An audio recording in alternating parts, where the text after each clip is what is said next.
You know, there's something about doing this to a Mac. I don't know what it is. Welcome everyone to your MacBook Neo training. I am Will. I am a former Apple creative and genius. I used to work at Apple for 11 years. I have a lot of experience working at Apple, being in the Apple environment, and for a lot of you, this is your very first time ever even touching a Mac. And that is the goal of this MacBook Neo video, is to go over the Mac environment, going through how to set up your Mac, how to go through your MacBook Neo, and everything in very simple steps. If you have any questions in our comments, you are more than welcome to leave them there, and I'll be happy to answer them. But this guide is not about what the MacBook Neo does. There's a lot of reviewers that can go over that. Our goal here on the Apple One-to-One Training channel is to teach you how to utilize these devices to the best of your ability, and that's what we're going to do today. When you open up your MacBook Neo, inside is a little sleeve. It's going to show you about your MacBook Neo. It's actually going to show you exactly what it is about the machine that you need to know about. First, on the top right corner is a Touch ID and lock key. If you've never heard of Touch ID, it's a way to use a fingerprint to unlock your machine. You will set this up during the process of your Mac, and it'll basically capture a fingerprint. You can capture more than one down the line. If you have a lock key, which is the other MacBook Neo, then at that point you would have to put your password in order to unlock it. However, Apple does have a feature with Apple Watches. You can actually use your Apple Watch to unlock your Mac. If you're nearby and you turn on a feature that allows you to unlock with the Apple Watch, that will also be a way to get around it. So there's a couple ways you can unlock your Mac. What's great about this trackpad right here, anywhere you are clicking, it'll work. On a lot of computers, a lot of times the top portion is kind of solid, and the Mac side is that you can click anywhere and perform your click. The command key is on both sides of your space bar.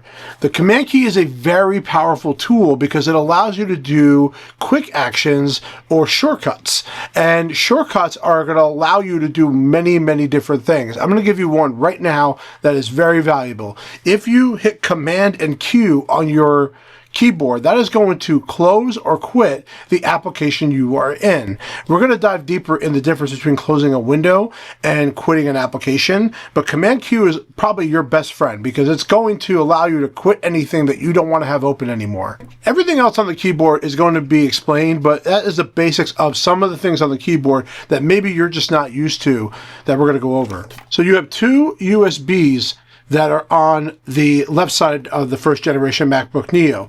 And these are going to be used for charging purposes. You can use either one. Now later on in our training, we are going to go over the differences between the two and which one you should use.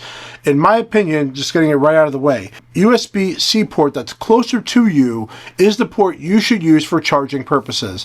The back one has more items that you could do and faster speeds that allow you to do different things in here, including a display and an external drive at a faster speed. And of course, you have your headphone jack also as well, which you can put any headphones in to work with it, or if you have AirPods, you can, of course, we'll set those up during your process. Finally, we have the main screen of your Mac. On the bottom, the guide points out three important things. One, Finder, which is where all your files and folders are kept. Think of it as your Windows Explorer, or looking through all of your files and folders that you have from anywhere that you store on the computer. The dock is a quick access to your favorite apps. You may recall that on an iPhone or an iPad, the bottom section of that section always kind of stays there on that device. This is very similar to that, where you're going to put your favorite apps that you want to use on a daily basis. You can also put your favorite files and folders there as well. System settings is very similar to what it is on the iPhone and the iPad, where it'll allow you to make changes to your computer. The menu bar is on the top left corner of your Mac. Why is this valuable? Well, normally when you're on other operating systems, you would see that menu travel with your window. It's very similar with File, Edit, View, very similar options that you see. So the menu bar is going to stay up there, that whatever is active is going to be up there, and the menu bar will change depending on the app that you're in. You have the Control Center icon, which gives you quick controls to make changes to your computer. Also, you do have Siri up there, which you can also talk into Siri, but also type into Siri. How we're going to set this up is act like you already have an Apple account. Because I have an iPhone and an iPad and an Apple Watch, I'm already deep into our Apple ecosystem, which is a very important terminology you might hear. The ecosystem will allow me to set up things very quickly so I don't have to worry about going through a whole bunch of setup features. So when we set this up today, we are going to go through acting if you already have one. If you do not, that's fine. You can create an Apple ID, or if one is provided to you, you could sign into that account. But you will see during the setup process what happens, and I will try to guide you as best I can to educate you on what to do. Let's get started by opening up our brand new MacBook Neo. I love that sound. All right, everybody, so we're going to go through right now the Mac and going through the setup screen here. You see a little bit of my hands here as I'm working, but you're going to basically see the main screen here. So we have our language, which is English, so I'm going to go ahead and hit the arrow on the bottom. It might take a second or two to go forward because it's got to set the entire system for that language. Now it's telling me where do I live, so I'm using United States, so yep, I'm going to hit continue. So right now I'm in the voiceover section by hitting the escape key right before I started. So if you are blind and you need to be able to access this computer, you can do that through the escape key when you're starting up your Mac. This is valuable if you have some hearing issues, if you have problems with seeing the screen. VoiceOver is going to be a tool to use by using the escape key. Also, you can hit the Touch ID button 3 times or the lock button 3 times. 1, 2, 3. And accessibility shortcuts. The accessibility shortcuts, by hitting this button 3 times, the Touch ID button, brings up the accessibility features where you could turn on vision issues, motor issues, hearing issues, and you can make the adjustments right now before even going forward in your Mac. So this is to transfer your data to this Mac screen. The idea of this screen is to transfer information over from another device. So if you have a Mac, Time Machine, or Startup Disk, you can start here and then the directions will go forward. Apple does have a whole migration tool website that you can go through and access and learn a little bit more about it. If you're from a Windows PC, you can go through and set that up as well. You can set up with an iPhone or an iPad. So what's great about this is that I can actually go through the setup features as that, or I can set up as new. It'll go over some more accessibility features, which I'm going to hit not now. And then we're going to be at the Wi-Fi screen where now you can choose what Wi-Fi network you want to connect to. If I do set up with iPhone or iPad, hit continue, what it's going to do is asking me to bring my iPhone or my other device nearby. So I'm going to unlock my phone, and then what it should do is that it automatically should find it. If you look on my screen right here, it says set up your new Mac, and then I can hit continue, and then I'm going to go with these directions going forward, following the steps that you see outlined on your phone. So I'm going to hit continue. It's now asking me to bring my phone. It says hold this phone up to your new Mac. Position the pattern in the circle. So I'm going to go ahead and do that.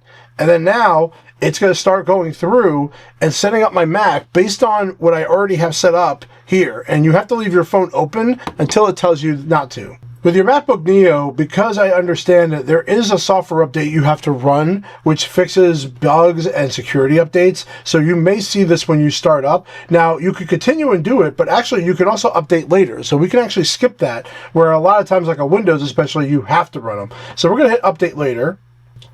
This is a data and privacy screen, which explains all of data and privacy features that Apple believes is a big human right. They believe in privacy, and you'll see a lot of that privacy when you start going through your Mac and you're setting up things. It's now asking me to create my Mac account. Because I told the iPhone to connect to it, it did actually fill out my name here, but of course, just for privacy purposes, I'm going to just put in my nickname, and then I'm going to choose a chicken or cow, or you can go to the plus sign and you can choose a whole bunch of things. You can actually take your emoji and use that. You could do your camera and you can take a photo of yourself. You can go through your photos if you want. So I'm just going to open up this camera here. I'm going to aim it towards me a little bit and be like, okay, and then I'll put it back, save that.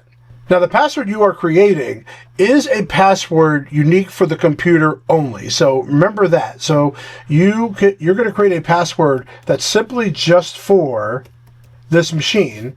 And then you have to verify it twice. You also can put a hint if you like. It's an optional. But you can also allow the computer account password to reset with your Apple account. So your Apple account can be signed in, and the Apple account can help you reset the password in case you forget it. Also, if you see this name right here, this section where it says this will be the name of your home folder, like in Windows, a lot of times it's just your name, but the home folder is where you store all the stuff in your computer. It's now going through the Setup Apple Account feature, which is great because I already used my phone to approve it. So because I did that, I skipped the whole Apple account process where I had to put in my Apple ID and password. So there's a feature called Find My that allows you to send this Mac messages and remotely lock it or erase it. So if you forget it somewhere, you can actually look up on iCloud.com or your iPhone and iPad Find My app, and you can actually look for it, lock it, and even erase it remotely if you have to. So in this screen is the Make this your new Mac setup screen. It goes through location services, device analytics, app analytics, Siri, screen time, appearance, and the wallet. Because I already set all this up with my Apple ID on my phone, it's automatically going to just take those settings and move it over, which is very convenient, which is why I think if you have another Apple device, you want to bring it near it so you could skip a lot of the settings on here. But you can go to customize settings and change this. Otherwise, we're going to hit continue. We have summarize notifications. You can use Apple Intelligence to summarize content in your notifications you receive. This is up to you if you want to have this on or not. For training sake, I'm going to turn it off, but if you choose notifications to summarize, it's going to go through if you want to turn on news, entertainment, communication, social, and other apps.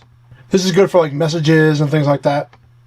So the Touch ID, what it tells me to do is to unlock your Mac by placing your finger. So I'm going to just start placing my finger. Now you don't want to press down. You want to just lightly tap. And as I keep lifting my finger up and down, it's filling in the screen there with red. And it keeps going through over and over. I recommend doing like 2 fingers usually, but you're going to do 1 finger. And as you can see, I'm already done. This is Apple Pay, so with Touch ID you could do Apple Pay to set up. So if I hit next, it's going to start going through all my credit cards and basically asking me permission to set them up. So Touch ID will be useful when you have to pay. We're going to set that up later. A big welcome screen is now here, and my Mac is now going to load, and let's get started.